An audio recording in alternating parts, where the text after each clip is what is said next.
नमः श्रीयतिराजाय विवेकानंद सूरये सच्चित सुख स्वरूपाय स्वामिने तापहारिणे।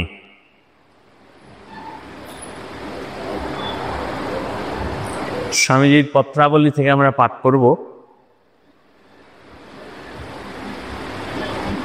আমরা আজকে যে পত্রটা পাঠ করব সেটির পত্র ক্রমাঙ্ক 288।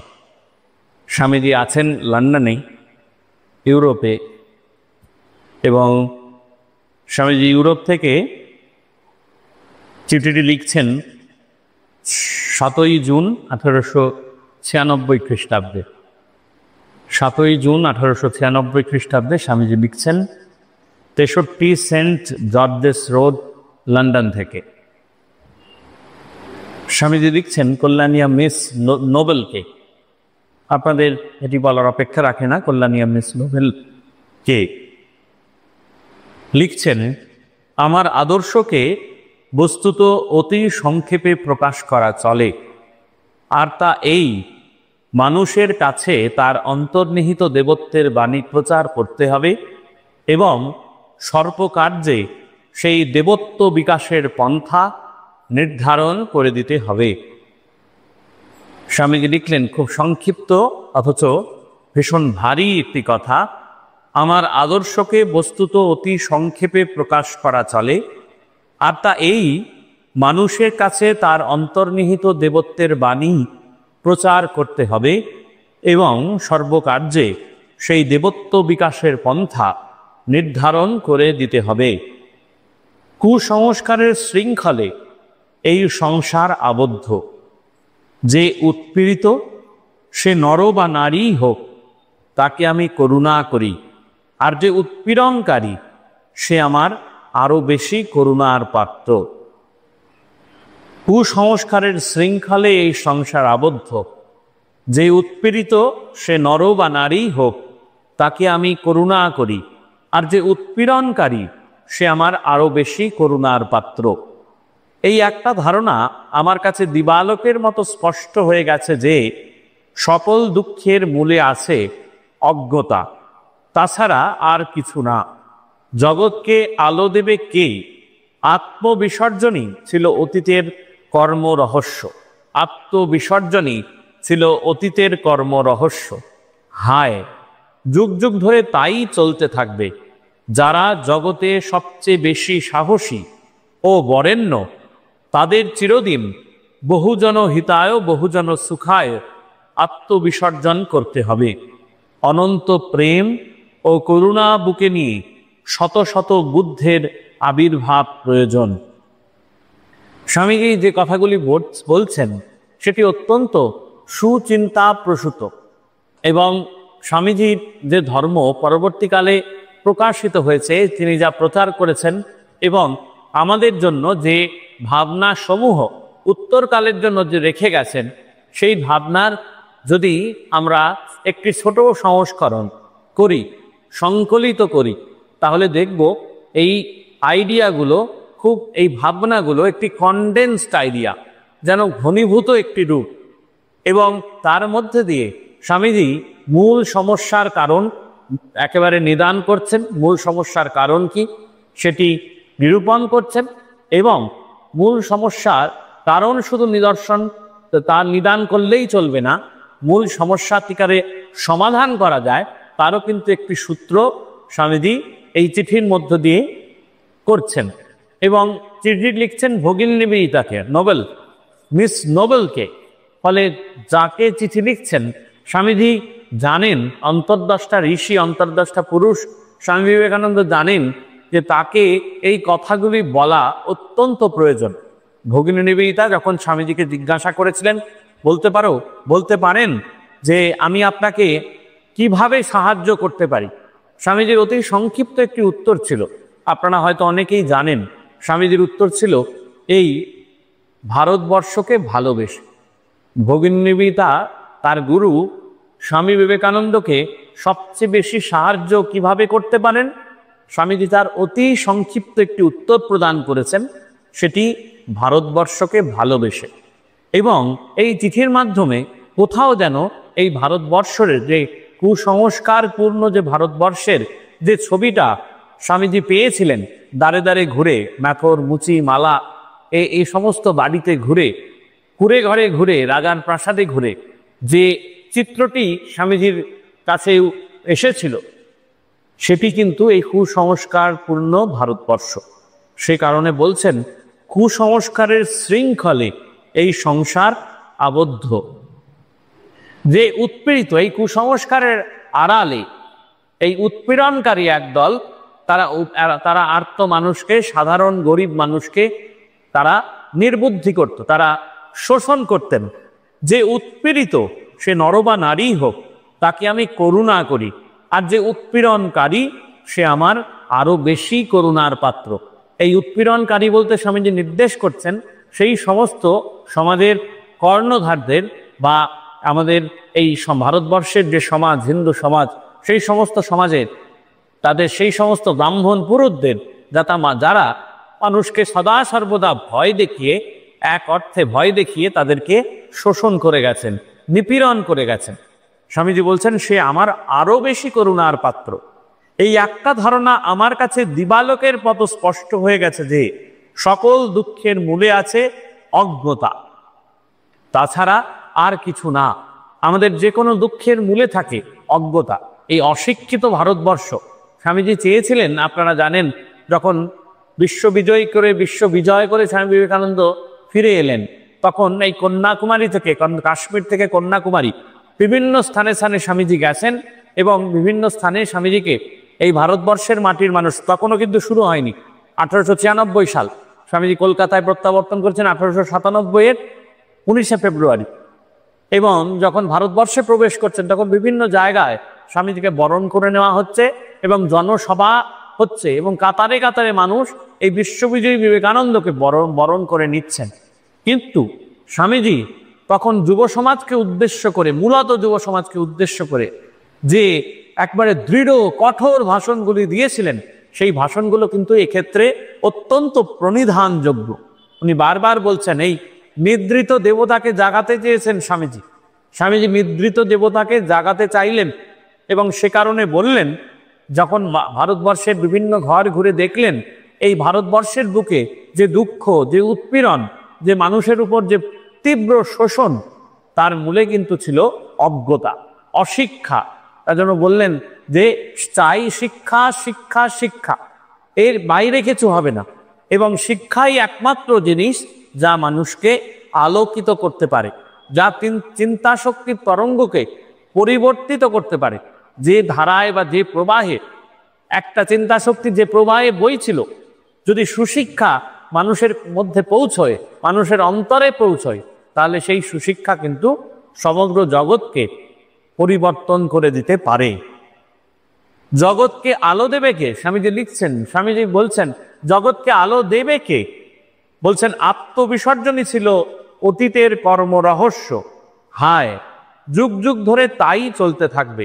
যারা জগতের সবচেয়ে সাহসী ও বরেণ্য, তাদের চিরদিন বহুজন হিতায়, বহুজন সুখায় আত্মবিসর্জন করতে হবে। অনন্ত প্রেম ও করুণা বুকে নিয়ে শত শত বুদ্ধের আবির্ভাব প্রয়োজন। এই ক্ষেত্রে আমাদের শ্রীরামকৃষ্ণ প্রদত্ত যে বাণী, যা আমরা কথামৃতের পাতায় পাতায় পাই, তখন সেই বাণী কিন্তু অত্যন্ত প্রণিধানযোগ্য এবং শ্রীরামকৃষ্ণ জীবনেও তা কিন্তু প্রপাত হয়ে উঠেছিল। এই বহুজন হিতায় আর বহুজন সুখায় আত্মবিসর্জন করতে হবে। আপনারা মনে করুন ওই ঘটনা, যখন শ্রীরামকৃষ্ণদেব কাশীর পথে যাচ্ছেন, সঙ্গে আছেন জমিদার মথুরবাবু, সেজবাবু, এবং মথুরবাবুকে যখন দেওঘরের পথে যাচ্ছেন, সেই সময় একেবারে নিপীড়িত, নিরন্ন, কালো, শীর্ণকায় মানুষ দেখে শ্রীরামকৃষ্ণ জোর করে জেদ করে বসলেন, দেখো বাবু, আমি আর তোমার সেই কাশী বৃন্দাবন যাব না। ঠাকুর স্বয়ং জোর করে বসলেন যে আমি সেখানে যাব না।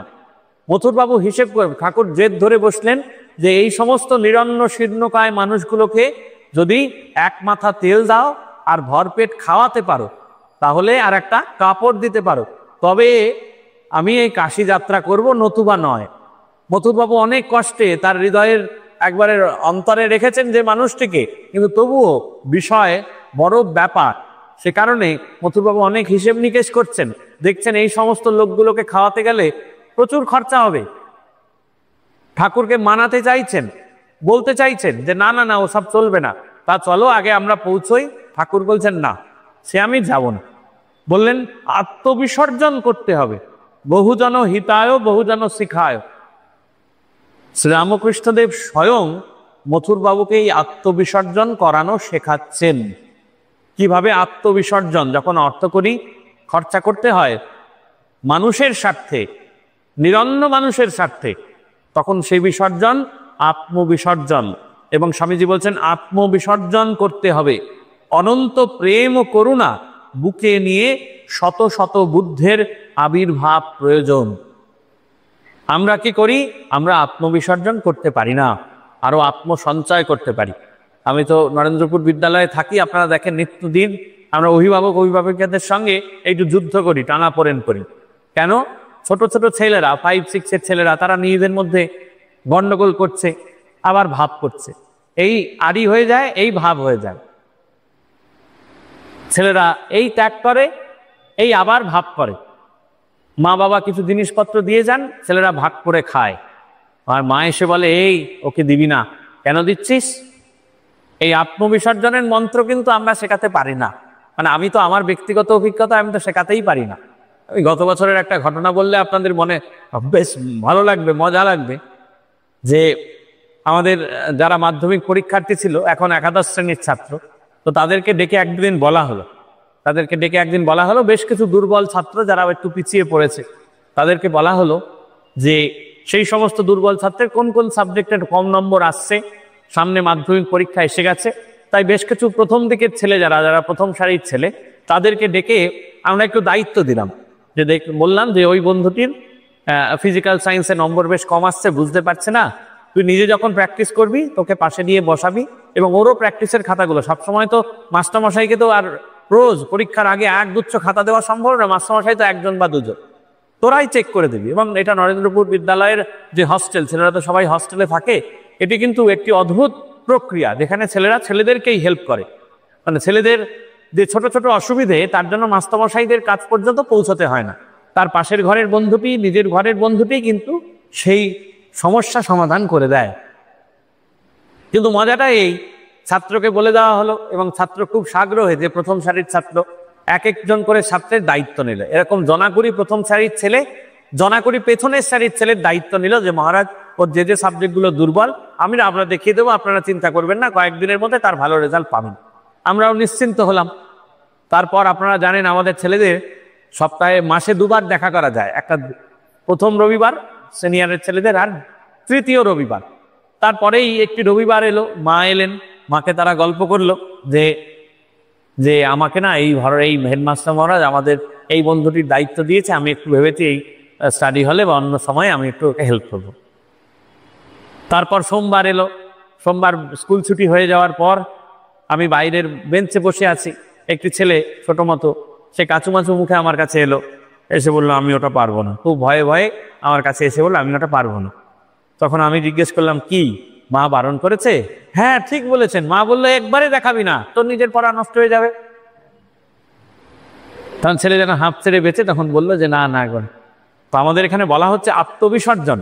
ছেলেদের যদি একটু ফিজিক্যাল সায়েন্স বা ম্যাথামেটিক্স প্র্যাকটিস করিয়ে দেওয়া হয়, তাতে আত্মবিসর্জন দেওয়া হয় না, কিন্তু একটু সহযোগিতার পাঠ, এই বহুজন সুখায়, একটু বহুজনের তো সুখ হবে, বা বহুজন হিতায়, একটু অন্যের ভালো হবে। আত্মবিসর্জন দিতে হবে না, অত বড় শিক্ষা আমরা 10-এর ছেলেকে দিতে পারি না, বা সম্ভবও নয় হয়। কিন্তু নিজেও প্র্যাকটিস করলে অন্যকেও একটু প্র্যাকটিস করতে সাহায্য করা, এই যে সাহায্যের হাত বাড়িয়ে দেওয়ার যে কাজ, আমরা যেটা করতে পারি বা করতে চাই, মা বলবে না করবি না, কেন করবি? এই আত্মত্যাগের মন্ত্র স্বামীজি বারবার মন্ত্রিত করতে বলেছিলেন। যদি আত্মবিসর্জনের মন্ত্র আমরা মন্ত্রিত করতে পারি, তাহলে খুব সহজেই সব সমস্যাগুলোর সমাধান হয়ে যায়। আর আত্মবিসর্জন এই শব্দটি স্বামীজি ব্যবহার করলেন, যেটি অত্যন্ত গুরুত্বপূর্ণ বা প্রণিধানযোগ্য। মা যখন একেবারে শেষ কথা বললেন, মা বললেন দোষ দেখবে দোষ দেখবে নিজের, অপরের দোষ দেখবে না। ঠিক যেমন অপরের দোষ দেখলে সমস্যা বাড়তেই থাকে, সেখানে যদি মন্ত্রটা ত্যাগের হয়, আত্মবিসর্জনের হয়, তাহলে সমস্যা আমাদের সামনে এসে উপস্থিতি হয় না। এই যখন কেশবচন্দ্র সেনের সঙ্গে প্রথম বাক্যালাপ হচ্ছে ভগবান শ্রীরামকৃষ্ণ দেব, তখন ভগবান শ্রীরামকৃষ্ণ দেব এই ত্যাগের কথা বলছেন। দেখবেন আপনারা কথামৃতের পাতায় রয়েছে যে ত্যাগের কথা ঠাকুর স্বয়ং বলছেন, যদি ত্যাগ করতে পারো তাহলে সব সমস্যার সমাধান। স্বামীজি ওই কথারই যেন অনুরণিত করছেন। এবং প্রেম ও করুণা বুকে নিয়ে শত শত বুদ্ধের আবির্ভাব প্রয়োজন। যে প্রেম ও করুণা বুকে নিয়ে, যদি হৃদয়ে প্রেম না থাকে তাহলে অন্য মানুষের দুঃখ বোঝার ক্ষমতা আমাদের থাকবে না। হৃদয়ে প্রেম না থাকলে, হৃদয়ে করুণা না থাকলে এ করা অসম্ভব, একেবারে করা অসম্ভব। স্বামীজি জন্মেছিলেন কলকাতার শিমুলিয়া পল্লীতে। যখন জন্মেছিলেন তখন অত্যন্ত সচ্ছল অবস্থা। মা ভুবনেশ্বরী দেবী, মা কি কষ্ট করেছেন সারাটি জীবন, কি কষ্ট।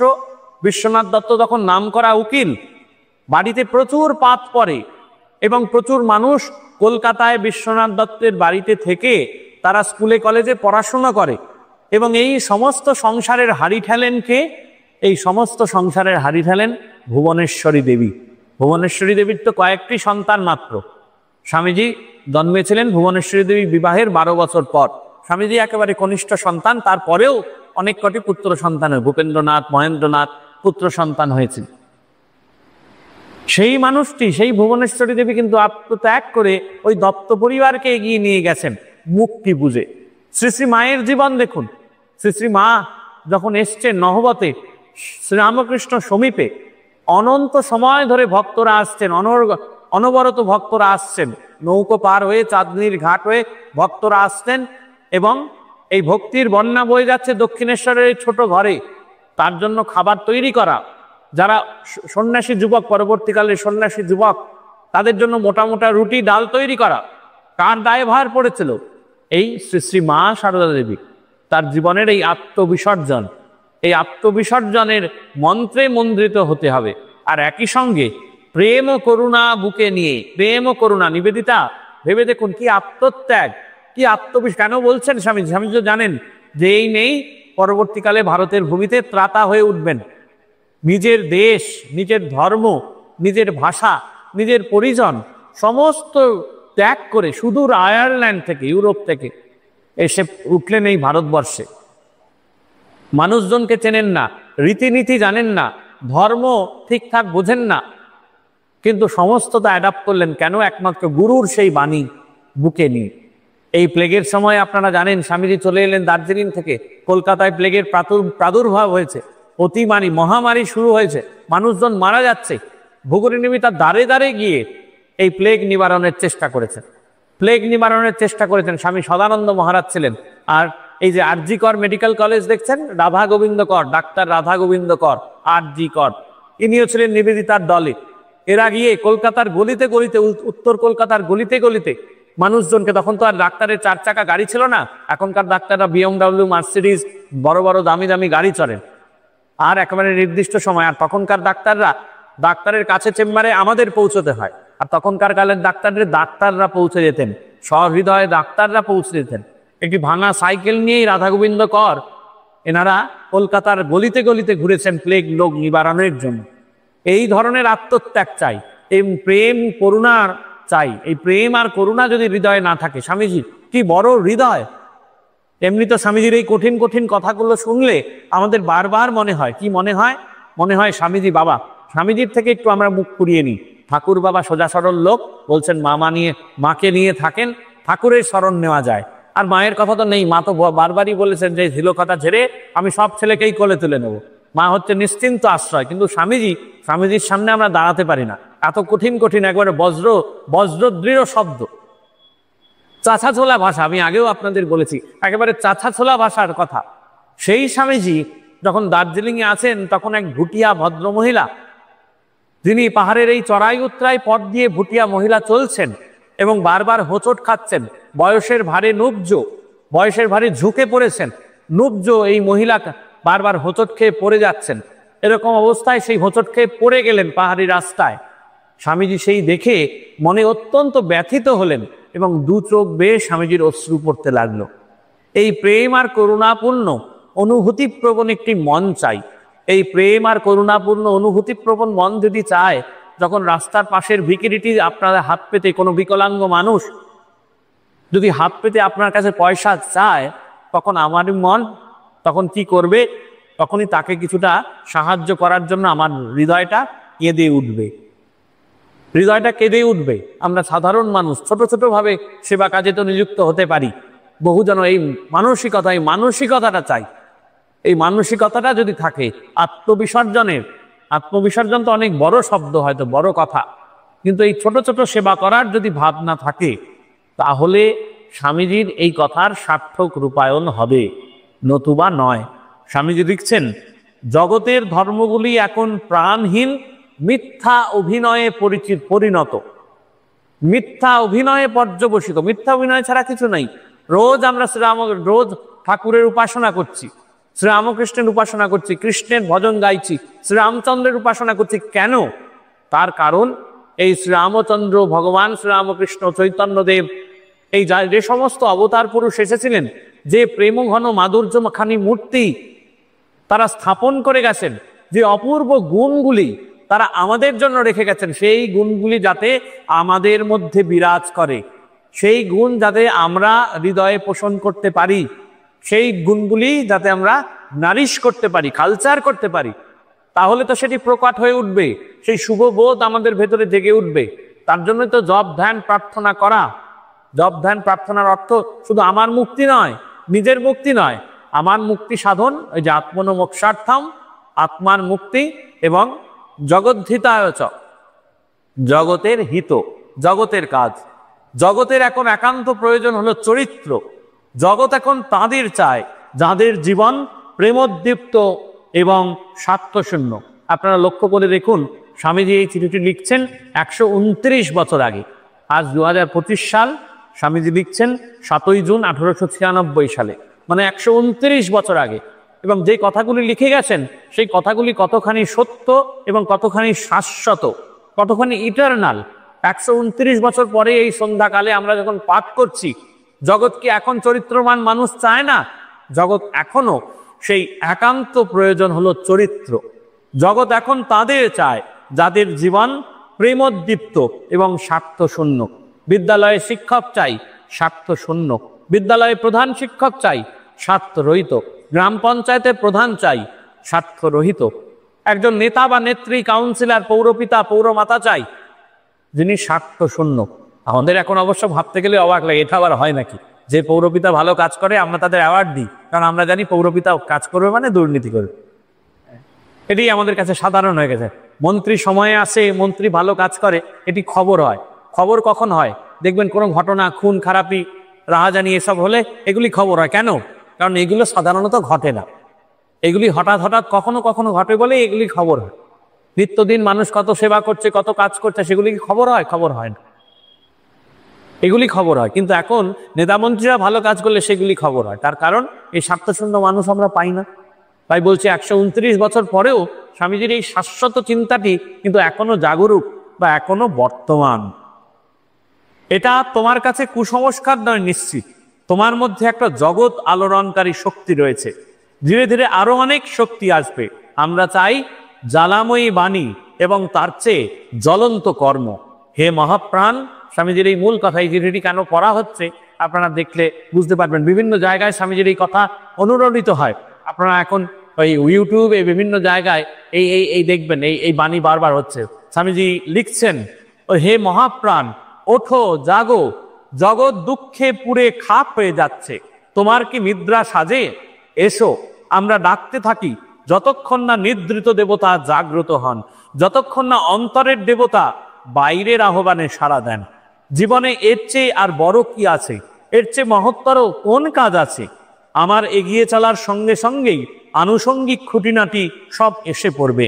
আমি আটঘাট বেঁধে কোনো কাজ করি না, কার্যপ্রণালী আপনি গড়ে ওঠে নিজের কার্য সাধন করে। আমি শুধু বলি, ওঠো, জাগো, তুমি চিরকাল অফুরন্ত আশীর্বাদ জানবে। স্বামীজির এই অনন্ত আশীর্বাদ, স্বামীজিকে আশীর্বাদ করে বললেন ওঠো জাগো। এই ওঠো জাগোর কথা আমরা তো বারবার বলি। স্বামীজির যে কোনো যদি পরিচিত কোনো কথা বা বাণী আসে, তাহলে সবার প্রথম 2-3টে বাণীর মধ্যেই এই বাণীটি এসে পড়ে। স্বামীজি বলছেন তোমার কি নিদ্রা সাজে? এই ভারতবর্ষ ঘুরে ঘুরে দেখেছেন যে নিদ্রিত ভারতবর্ষ, রজগুণ নেই, একেবারে তমগুণী যুব সমাজ। বলছেন তোমার কি নিদ্রা সাজে? এসো আমরা ডাকতে থাকি, যতক্ষণ না নিদ্রিত দেবতা জাগ্রত হন, যতক্ষণ না অন্তরের দেবতা বাইরের আহ্বানে সাড়া দেন। ঠাকুর বললেন যে ভক্তের হৃদয়ে ভগবানের বিশেষ আবির্ভাব, বিশেষ ভাব। ঠাকুর এই কেশবের সঙ্গে যখন কথা বলেছেন তখনই বলেছেন যে ভগবানের বৈঠকখানা কোনটা? ভগবানের বৈঠকখানা হচ্ছে ভক্ত হৃদয়। আর সেই ঠিক ভক্ত হতে পেরেছে যার প্রেম, যার অন্তর, যার মন করুণায় এবং প্রেমে সিক্ত বা আর্দ্র। এবং সেই সিক্ত বা আর্দ্র হৃদয় কন্দরেই নিদ্রিত দেবতা জাগ্রত হয়ে আছেন। এই নিদ্রিত দেবতা জাগ্রত হয়ে আছেন। স্বামীজি বলছেন যতক্ষণ না এই হৃদয়ে ভগবানের বৈঠকখানা কিভাবে হয়ে উঠতে পারে?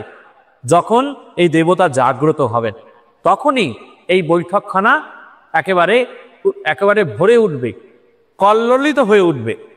জীবনে এর চেয়ে আর বড় কি আছে? এর চেয়ে মহত্তর কোন কাজ আছে? আমার এগিয়ে চলার সঙ্গে সঙ্গেই আনুষঙ্গিক খুঁটিনাটি সব এসে পড়বে। আমি আটঘাট বেঁধে কোনো কাজ করি না, কার্যপ্রণালী আপনি গড়ে ওঠে ও নিজের কার্য সাধন করে। আমি শুধু বলি ওঠো জাগো, তুমি চিরকাল অফুরন্ত আশীর্বাদ জানবে। শুভ আশীর্বাদক বিবেকানন্দ। পরবর্তী চিঠিটি পড়ব, এটিও জুন মাসে লেখা, 1896 খ্রিস্টাব্দে, একই জায়গা থেকে, সেন্ট জর্জেস রোড, লন্ডন থেকে। স্বামীজি এই চিঠিটি লিখছেন তার গুরুভ্রাতা স্বামী রামকৃষ্ণানন্দজিকে, শশী মহারাজকে। লিখছেন শ্রীজির সম্বন্ধে। এই শ্রীজিকে ঠাকুর পরে এই শ্রীজি বলতেন যে ভগবান শ্রীরামকৃষ্ণ দেবকে বলতেন শ্রীজির সম্বন্ধে ম্যাক্সমূলারের লিখিত প্রবন্ধ আগামী মাসে প্রকাশিত হবে। তিনি তার একখানি জীবনী লিখতে রাজি হয়েছেন। স্বামীজি নিজেই কিন্তু জীবনী লিখতে রাজি হননি, আপনারা নিশ্চয়ই ঘটনাটা জানেন। স্বামীজিকে অনেক করে অনুরোধ করা হয়েছিল ঠাকুরের একটি জীবনী গ্রন্থ প্রকাশের জন্য। স্বামীজি স্বয়ং বলছেন তাকে আর কতটুকু জেনেছি বাবা, শিব করতে বাঁদর গর্ব। স্বামীজি নিজে রাজি হননি। সেই কাজের ভান নিয়েছিলেন ম্যাক্সমূলারের একটি স্বামীজি এই শ্রীরামকৃষ্ণ জীবনী গ্রন্থ আছে, আপনারা জানেন। তিনি তার একখানি জীবনী লিখতে রাজি হয়েছেন। তিনি শ্রীজির সমস্ত বাণী চান, সব উক্তিগুলি সাজিয়ে তাকে পাঠাও, অর্থাৎ কর্ম সম্বন্ধে সব এক জায়গায়, বৈরাগ্য সম্বন্ধে অন্যত্র, ঐরূপ ভক্তি, জ্ঞান ইত্যাদি সম্বন্ধে। তোমাকে এ কাজ এখনই শুরু করতে হবে। শুধু যেসব কথা ইংরেজিতে অচল সেইগুলো বাদ দিও। বলছেন ইংরেজিতে অচল সেগুলো বাদ দিও। বুদ্ধি করে সে সকল জায়গায় যথাসম্ভব অন্য কথা দিবে। কামিনী কাঞ্চনকে কাম কাঞ্চন করবে। এই যে কথামৃতের পাতায় কামিনী কাঞ্চনের কথা আছে, ঠাকুরের শ্রীমুখ নিঃসৃত, কিন্তু কোথাও কামিনী কাঞ্চনের কথা পরবর্তী ক্ষেত্রে স্বামীজি বারবার নির্দেশ করছেন। কামিনী কাঞ্চন মানে কাম কাঞ্চন। কামিনী মানে শুধু মহিলা নয়, শুধু স্ত্রী ভেদে নয়, বলছেন কাম কাঞ্চন করবে। ইংরেজিতে তো তার কোনো ভেদ নেই, লাস্ট অ্যান্ড গোল্ড এটসেট্রা। অর্থাৎ তাঁর উপদেশে সর্বজনীন ভাবটা প্রকাশ করা যায়। এই চিঠি কাহাকেও দেখাবার আবশ্যক নাই। তুমি উক্ত কার্য সমাধা করে সমস্ত উক্তি ইংরেজি তর্জমা ও ক্লাসিফাই শ্রেণী বিভাগ করে professor Max Müller, Oxford university, England, এই ঠিকানায় পাঠাবে। শরৎ কাল আমেরিকায় চলল। শরৎ মানে শারদানন্দ মহারাজ। স্বামীজির নির্দেশে শরৎ মহারাজ আমেরিকায় গিয়েছিলেন এবং কিছুদিন সেখানে ধর্ম প্রচার করে, ভাব প্রচার করে তারপর আবার ভারতবর্ষে ফিরে আসেন। এখানকার কাজ পেকে উঠেছে। লন্ডনে একটি সেন্টারের জন্য টাকা অলরেডি আগেই উঠে গেছে। আমি নেক্সট অর্থাৎ আগামী মাসে সুইজারল্যান্ড গিয়ে 1-2 মাস থাকবো, তারপর আবার লন্ডনে। আমার শুধু দেশে গিয়ে কি হবে? এই লন্ডন হলো দুনিয়ার কেন্দ্র বা সেন্টার, ইন্ডিয়ার হার্ট, ভারতের হৃৎপিণ্ড এখানে।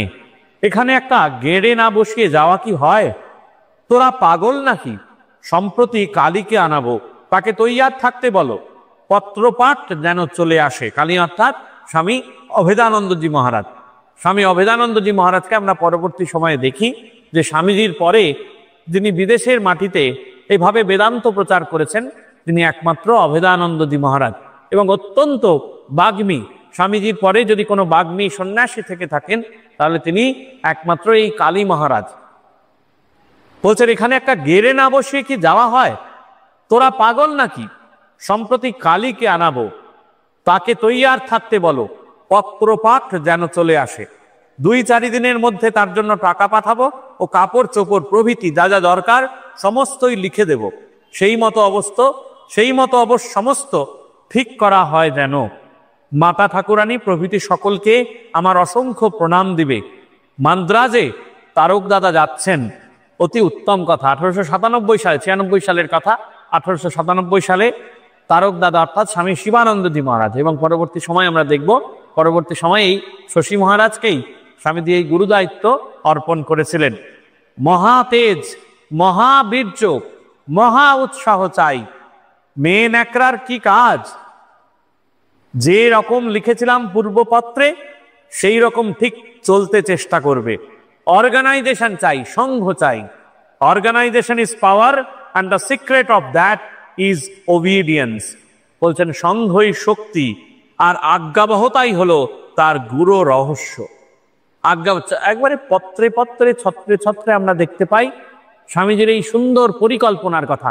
স্বামীজি তখন স্বপ্ন দেখছেন ঠিক প্রায় 1 বছরের মধ্যে, 11 মাসের মধ্যেই রামকৃষ্ণ মিশন প্রতিষ্ঠা হবে। যখন চিঠিটি লিখছেন তখন 24শে জুন, আর রামকৃষ্ণ মিশন প্রতিষ্ঠা হচ্ছে 1 মে বলরাম বসুর বাড়িতে। ফলে স্বামীজি যেন ঠিক তার পটভূমি তৈরি করে দিচ্ছেন, এবং শশী মহারাজ যিনি এই মঠকে জাগিয়ে রেখেছিলেন একেবারে প্রথম দিন থেকে, যিনি ঠাকুরের সেবা পূজার ভার স্বীয় কাঁধে তুলে নিয়েছিলেন সানন্দে, সেই শশী মহারাজকে নির্দেশ পাঠাচ্ছেন, লিখিত কথা পাঠাচ্ছেন এবং বলছেন যে মহা তেজ, মহাবীর্য, মহা উৎসাহ চাই।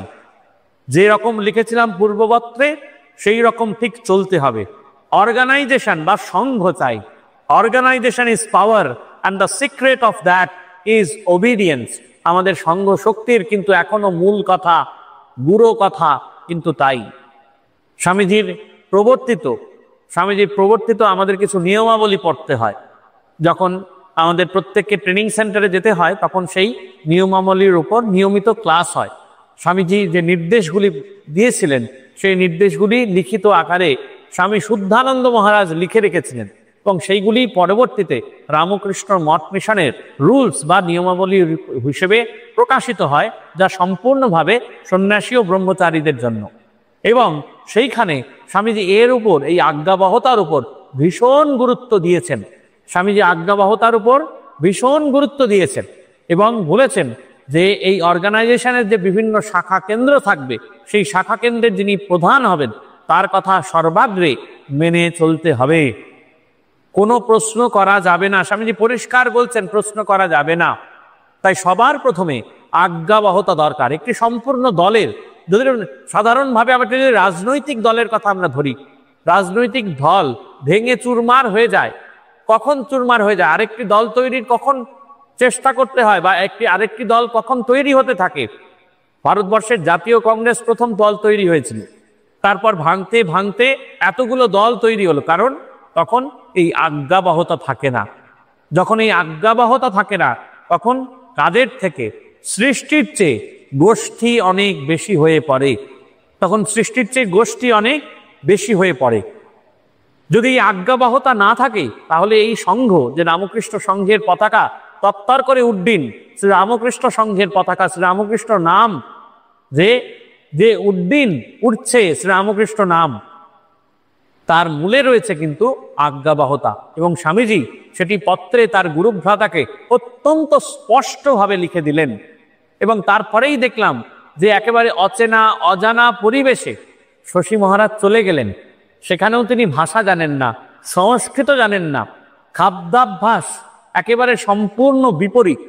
একটা মানুষেরও চাল চলন প্রকৃতি উত্তর ভারত, পূর্ব ভারত, উত্তর পূর্ব ভারত এবং দক্ষিণ ভারত সম্পূর্ণ আলাদা, কিন্তু সানন্দে সাগ্রহে অত্যন্ত সুপ্রসন্ন চিত্তে এই শশী মহারাজ এই গুরুভার কাঁধে তুলে নিলেন এবং চেন্নাইতে গিয়ে তৎকালীন সময়ের মাদ্রাজে গিয়ে এই ঠাকুরের নাম প্রচার করলেন। এই জমাট বদ্ধ যে দক্ষিণ ভারত, স্বামীজির নামে যে দক্ষিণ ভারতের শত শত যুবক একত্রিত, কত শত সন্ন্যাসী, কত শত প্রাণের মানুষ ভক্ত, তার পেছনে তাই প্রথম বীজটি রূপায়ণ করলেন, তৈরি করলেন, বপন করলেন এই শশী মহারাজের হাত ধরে স্বয়ং স্বামী বিবেকানন্দ। তিনি বারবার বলছেন, the secret of that is obedience. যে কোনো সরকারি অফিসে যেখানে যিনি সুপার থাকেন, যেখানে যিনি বস থাকেন, যিনি সর্বোচ্চ পদে থাকেন, তার আজ্ঞাবহ যদি তার সাবঅর্ডিনেট না হন, তার অধস্তন কর্মীরা যদি আজ্ঞাবহ না হন, তাহলে সেই অফিস বা সেই কাছারি চলতে পারে না। যে কোনো জমিদারি, যে কোনো রাজত্ব, যে কোনো এই ডায়নাস্টিক ভেঙে গেছে কিন্তু এই আজ্ঞাবহতার অভাবে। এই আজ্ঞাবহ যদি সঠিকভাবে হতে পারে তাহলে কিন্তু যে কোনো অর্গানাইজেশন অত্যন্ত সুন্দরভাবে, সুশৃঙ্খলভাবে, স্মুথলি রান করতে পারে। আরেকটি চিঠি পড়ে আমরা শেষ করব।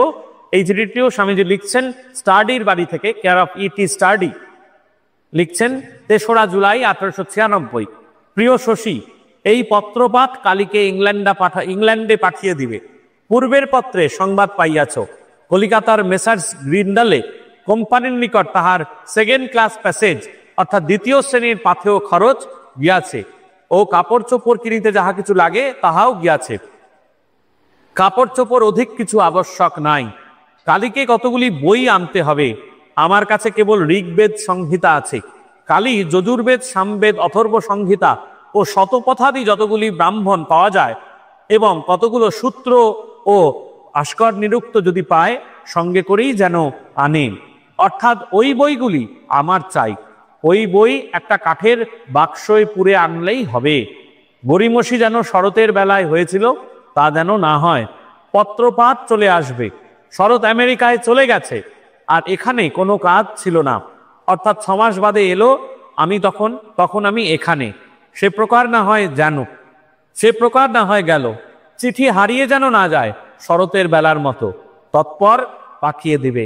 স্বামীজি তখন এই কিভাবে এই বেদান্ত কার্য প্রচারিত হবে, প্রসারিত হবে, এই সম্পূর্ণ একটি ভিন্ন ভূমিতে, সম্পূর্ণ পাশ্চাত্যের মাটিতে, তার জন্য একেবারে আহ্বান করছেন কালী মহারাজকে। এবং পরবর্তী সময়ে দেখব কালী মহারাজ অত্যন্ত সুচারুভাবে দীর্ঘদিন ধরে ইউরোপে এবং আমেরিকায় বেদান্ত প্রচার করে গেছেন। তারপর লিখছেন, সেই চিঠি যেন হারিয়ে না যায় শরতের বেলার মতো, তৎপর পাঠিয়ে দেবে। ইতি বিবেকানন্দ। এই 3টি পত্রের মধ্য দিয়ে আমরা মোটামুটিভাবে বুঝতে পারলাম স্বামীজি মোটামুটি রামকৃষ্ণ মিশন প্রতিষ্ঠার একটি পটভূমি তৈরি করছেন এবং রামকৃষ্ণ মিশনের সঙ্গে যিনি ওতপ্রোতভাবে জড়িয়েছিলেন, পরবর্তীকালে অবশ্য চিঠি দিয়ে, সংবাদপত্রে দিয়ে বলা হয়েছিল নিবেদিতার সঙ্গে যে রামকৃষ্ণ সংঘের কোনো যোগ নাই। তার কারণও কিন্তু মিস ইন্টারপ্রেট করলে হবে না, ভুল ভাবলে হবে না। তার একটাই কারণ, স্বামীজি নিয়মাবলীতে স্পষ্ট বলে লিখে গেছেন যে এই সংঘের সন্ন্যাসীরা সরাসরি কোনো রাজনৈতিক দলের সঙ্গে সংযুক্ত থাকবেন না, সরাসরি কোনো রাজনৈতিক মতাদর্শে বিশ্বাসী হবেন না। কিন্তু পরবর্তী সময়ে ভারতের স্বাধীনতা যখন আসন্ন, ভারতের স্বাধীনতার কার্যে নিবেদিতাকে সক্রিয়ভাবে এই রাজনীতিতে অংশগ্রহণ করতে হয়েছিল। সেই সময় কিন্তু রাজা মহারাজ এই চিঠি দিয়ে বা সংবাদপত্রে প্রকাশ করে নিবেদিতার সঙ্গে রামকৃষ্ণ সংঘের সরাসরি ওতপ্রোত কোনো যোগাযোগ নেই এই কথাটি দিয়েছিলেন। কিন্তু পরবর্তী সময়ে দেখব নিবেদিতার সঙ্গে কিন্তু রামকৃষ্ণ সংঘের যোগাযোগ একেবারেই ক্ষীণ হয়ে যায়নি, বরং বেশি হয়েছিল। নিবেদিতা যখন যে কাজে ঝাঁপিয়েছেন, রামকৃষ্ণ সংঘকে পাশে পেয়েছেন, রামকৃষ্ণ সংঘ তাকে সাথ দিয়েছেন। এই নিবেদিতাকে প্রস্তুত করে দিচ্ছেন। 1898 খ্রিস্টাব্দে নিবেদিতা প্রথমবারের জন্য ভারতবর্ষে এলেন এবং পরবর্তী কার্যপ্রণালী বা কার্যপন্থা স্বামীজি এই চিঠির মাধ্যমে প্রায় অনেকটা তৈরি করে দিলেন। এবং পরবর্তী 2টি চিঠি যেটি রামকৃষ্ণানন্দজিকে লেখা, তার মধ্যে দিয়ে রামকৃষ্ণ সংঘ গঠনের যেন সুপ্ত বীজ একেবারে বপন করে দিলেন। এবং এই অর্গানাইজেশন চাই, এবং এই অর্গানাইজেশনের ভিত্তিভূমি কি, এবং এই অর্গানাইজেশনের কি দরকার? মহাতেজ, বললেন মহাতেজ, মহাবীর্য, মহা উৎসাহ। এই কটি কথা স্বামীজি খুব স্পষ্ট করে অথচ সংক্ষিপ্ত আকারে সুন্দর করে শশী মহারাজের কাছে লিখে পাঠালেন, যা পরবর্তী সময়ে আমরা দেখব এই রামকৃষ্ণ সংঘ বা রামকৃষ্ণ মিশন তৈরির ক্ষেত্রে অত্যধিক বা অত্যন্ত সহায়তা করেছিল।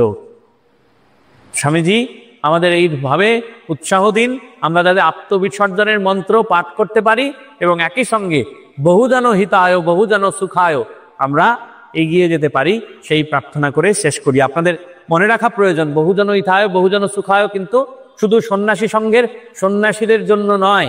রামকৃষ্ণ সংঘের সন্ন্যাসীগুলো আর কত, 1700 1800 সব মিলিয়ে সন্ন্যাসী 2200 মতো সন্ন্যাসী ব্রহ্মচারী মিলিয়ে এই 2200 কিভাবে পৃথিবীর বুকে আছড়ে পড়তে পারে?